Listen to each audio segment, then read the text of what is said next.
Hello guys, I've been looking into buying myself an easy to carry laptop, something anyway that didn't cost a earth, something that, it was on a bit of a tight budget scenario, but also something that was powerful enough to allow me to do some work while I'm traveling. I tend to travel quite a bit for work, so when I'm on the train, when I'm in a hotel or something, it would be nice to be able to anyway carry on doing some bits and pieces, and occasionally even watch a movie or maybe playing the occasional game here and there.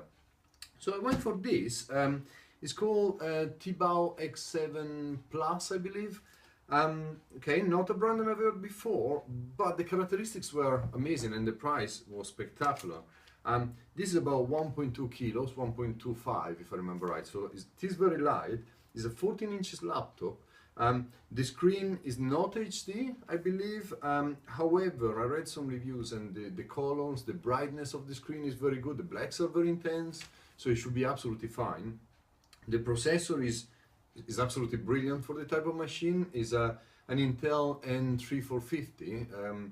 So it's quite a new processor. It's a 14 nanometer lithography, 6 watts thermal dissipation power TDP. So it should be very good in handling power, not warming up, and also helping the battery to last a long time. And it's got 4 cores, 4 threads. I think the base frequency is 1.1 giga, bursting up to 2.2 gigahertz of frequency. So it should be, powerful enough for the vast majority of things that I need to do. The GPU is included in the processor and is an Intel H500, I believe, which again it should be absolutely fine for some basic gaming, car games, or even car games, or football games, or whatever else I might want to play on the occasion. Again, play movies even in HD, not a problem whatsoever.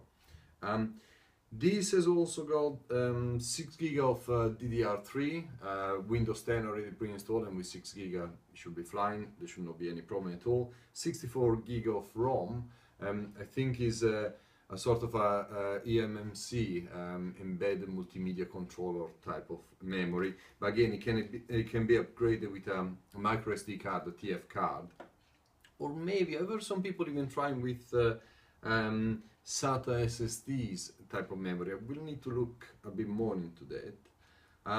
It seems to have plenty of ports, the look is good, so yeah, this should be really good. So I'm off for a trip in about 2.5 hours, so yeah, better be rushing in a bit. So I will be taking this with me so I can test it on the road.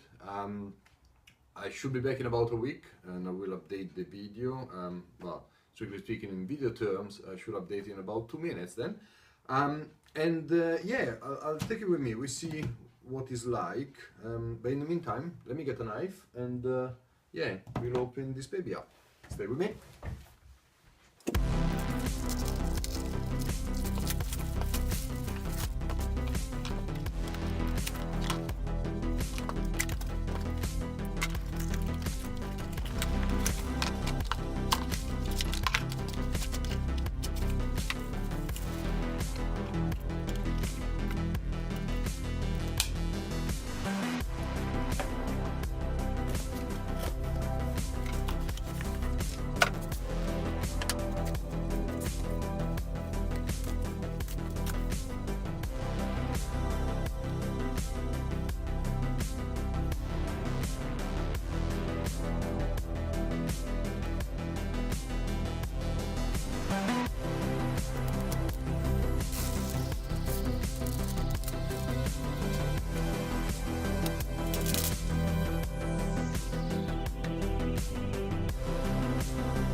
Hello guys, so I'm back. I've been using this now for about a week or so.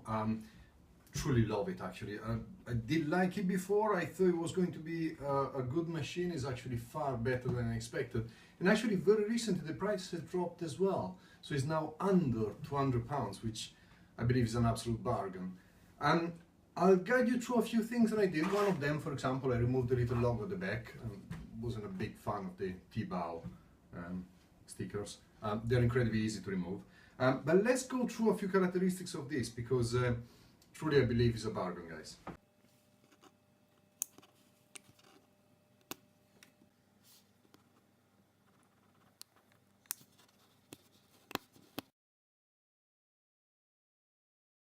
And so to go through a few information about the build quality, the machine is incredibly light. It's 1.25 kilos, so it's incredibly easy to carry around.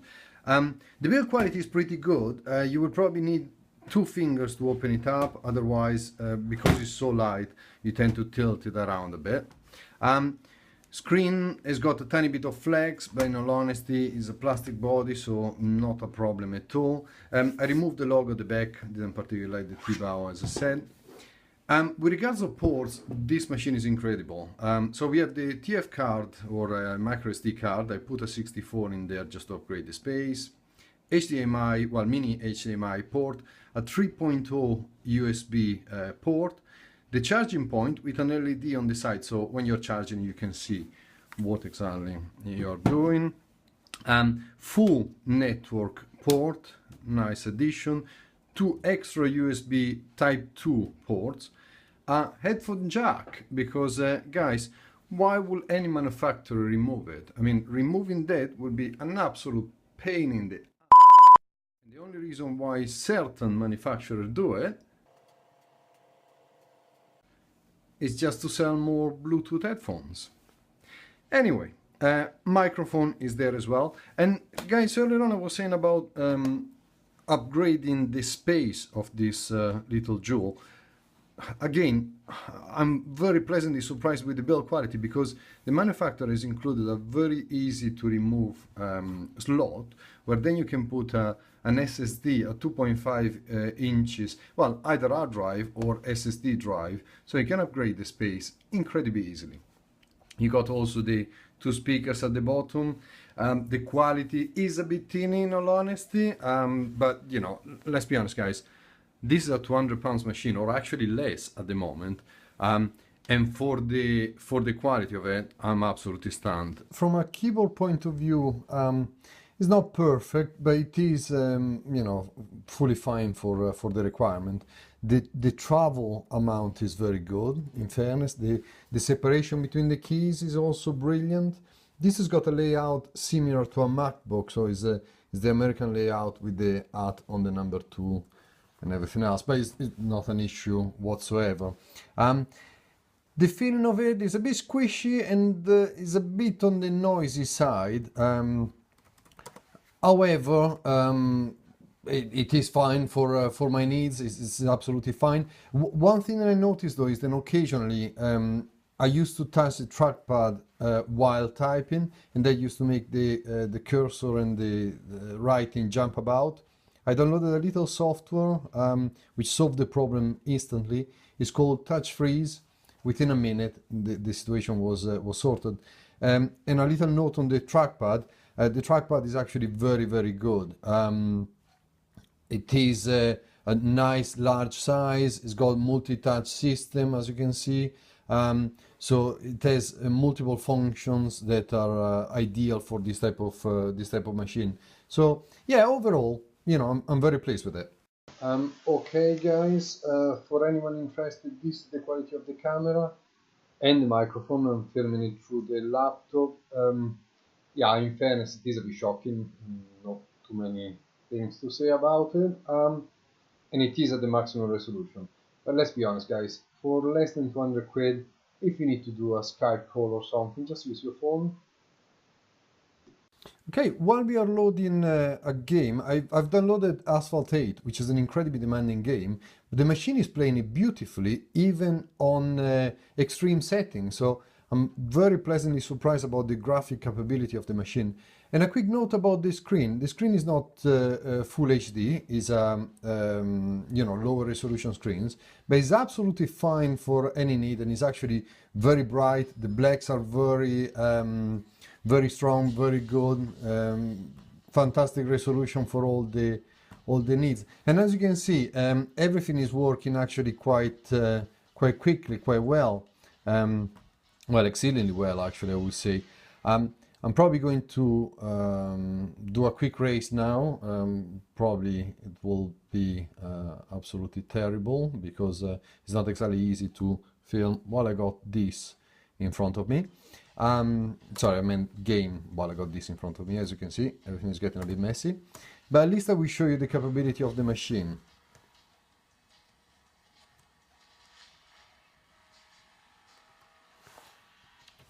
Actually, while we are at it, let me put the volume up to the maximum so you can hear something as well.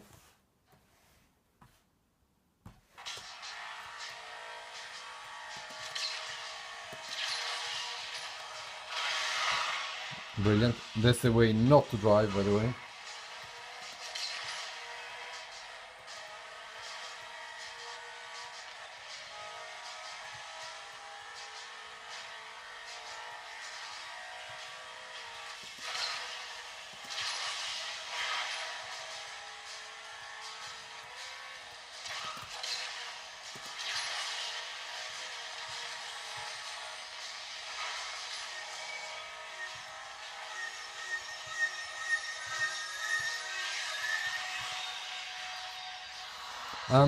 Yeah, so as I said, even gaming wise, everything works beautifully.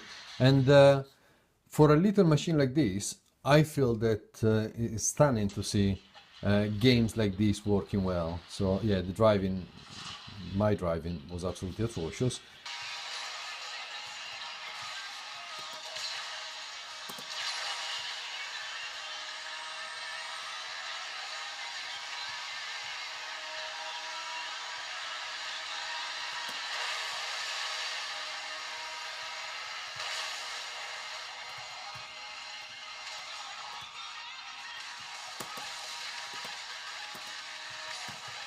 Okay guys, I have launched PC X7 in the meantime, and we are talking. The manufacturer has done a fantastic job with regards to creating a very well balanced and powerful machine. All the characteristics of this are pretty good, and personally I applaud them for managing to create something so good for about £200. The processor is the top of the range for that price range. Trackpad, keyboard work brilliantly. Trackpad in particular, you know, is stunning.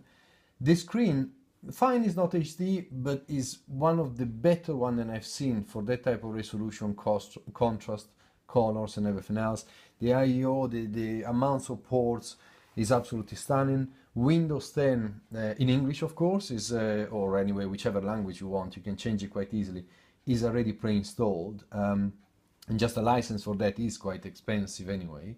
So for the £200 mark, guys, I cannot fault it. And you know, as I said, and I mentioned it before, but the ability of upgrading the storage also is something that even major manufacturers should learn from it. We'll let this finish, so I will show you the results. But to be honest, again, I ran it before, and it is very good for the budget, for the machine.